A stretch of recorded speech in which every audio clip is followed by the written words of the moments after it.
This is an ethics complaint against Congressman Danilo Ramones Fernandez, or popularly known as Dan Fernandez, or Attorney Google. Ngayon, bakit sa Ethics Committee? Kasi may nakalagay po sa ating konstitusyon na yung mga ginagawa po ng isang miyembro ng legislatura, they can only be made liable therefore in no other place than the legislature. That's why may committee on ethics. They are supposed to police themselves. If you recall, noon pong nililitis o dinidinig yung tungkol sa mga pogo, kinatawan ko po roon. Nirepresent ko si Miss Catherine Cassandra Leong. At lahat naman po tayo saksi sa ginawang paglabag sa mga karapatan ni Miss Cassie Leong. Specifically, not only the deprivation of the right to counsel, but physically, this was unprecedented in legislative history in this country.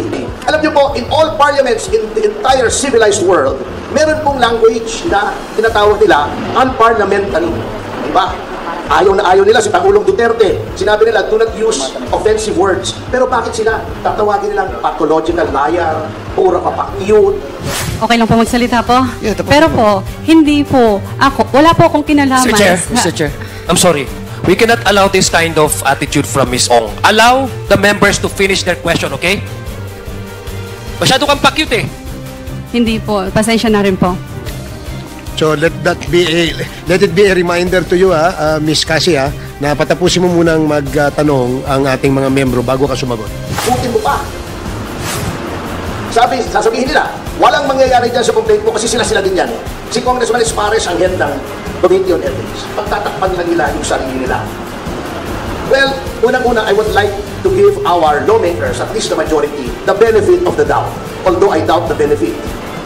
Ngunit, by doing this, I want to prove two things. Number one should not sit idly by while the rights of persons are being trampled upon by the legislature. Dapat may magreklamo dito. Otherwise, gagawin nila palagi yan sa lahat ng witnesses.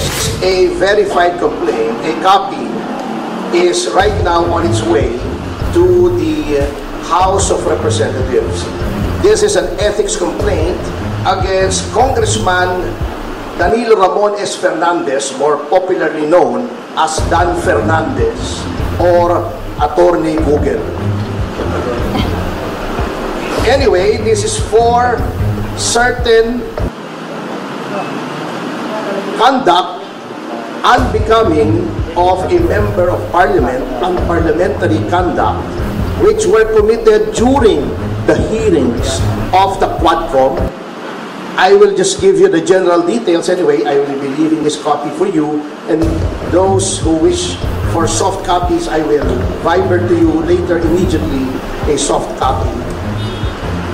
If you recall, noon pong nililitis o dinidinig yung tungkol sa mga pogo, kinatawan ko po roon. Nirepresent ko si Miss Catherine Cassandra Leong. At lahat naman po tayo saksi sa ginawang paglabag sa mga karapatan ni Miss Cassie Leong. Specifically, not only the deprivation of the right to counsel, but physically, this was unprecedented in legislative history in this country. Nahaharangin mo yung abogado at hindi mo palalapitin sa kanyang kliyente during a legislative hearing. Sapagkat ang karapatan na magkaroon ng abogado upang makipagsangguni ang isang testigo sa legislative hearing ay ginagarantiya ng walang iba kundi ng ating saligang batas. Number 2, pagwawarning sa abogado na huwag bigyan ng payo ang kanyang kliyente. Saang planeta po acceptable ang ganoong behavior? Nasasabihin mo, Attorney Topacio, do not approach your clients, otherwise you will be cited in contempt. How is that even possible? Number 3, yung hindi po pagbigay ng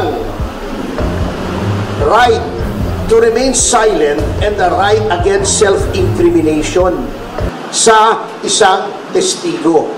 At si Congressman Fernandez, bagamat hindi abogado, hindi ko naman sinasabing kapag hindi ka abogado ay hindi mo na alam ang batas.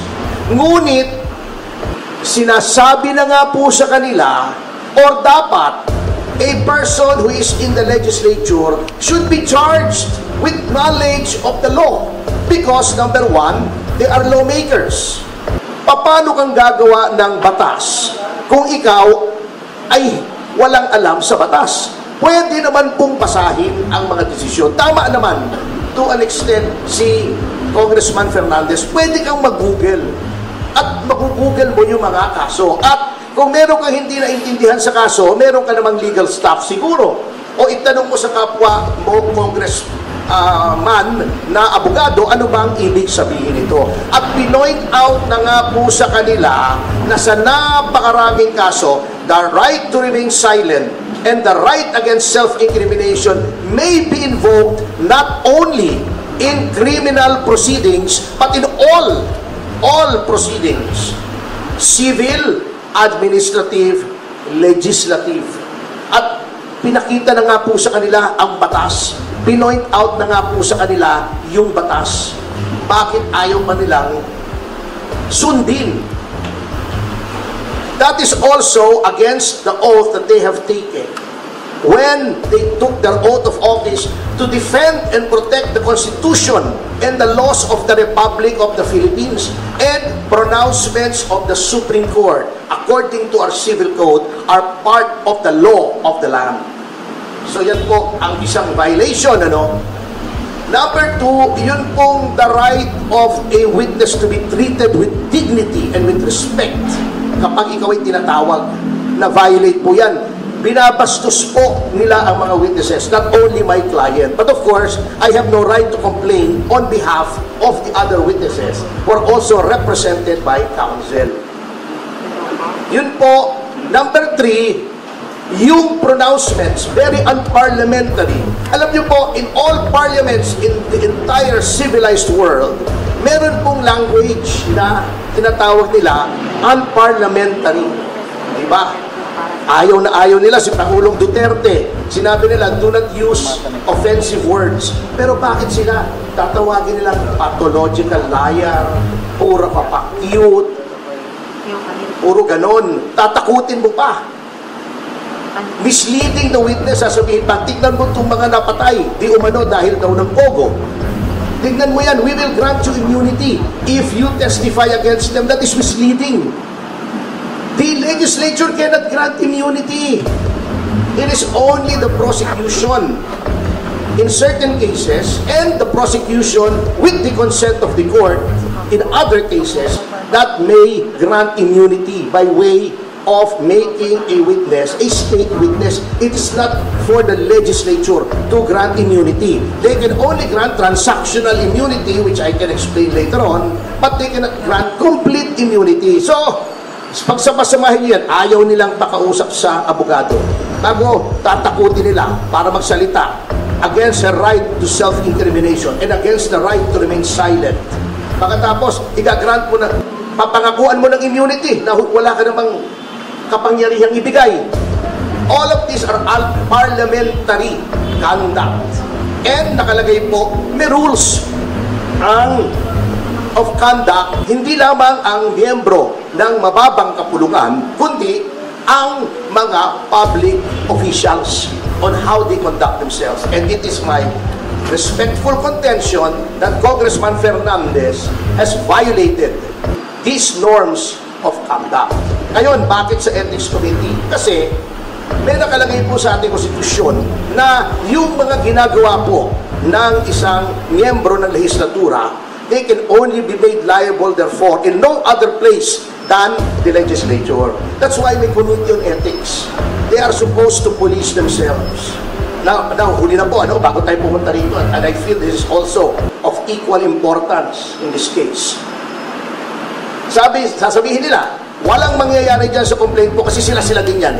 Si Congressman Espares ang head ng Committee on Ethics. Pagtatakpan lang nila yung sarili nila. Well, unang-una, I would like to give our lawmakers, at least the majority, the benefit of the doubt. Although I doubt the benefit. Ngunit, by doing this, I want to prove two things. Number one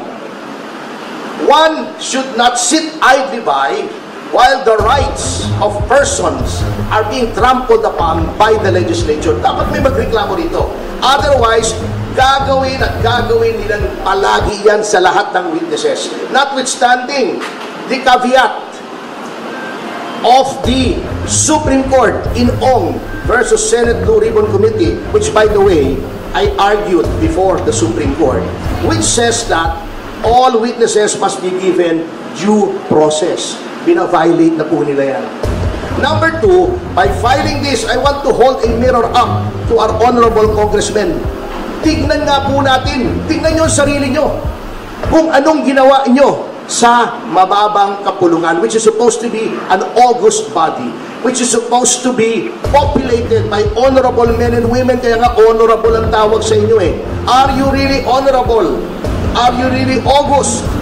Kaya nyo bang ipolis ang inyong ranks?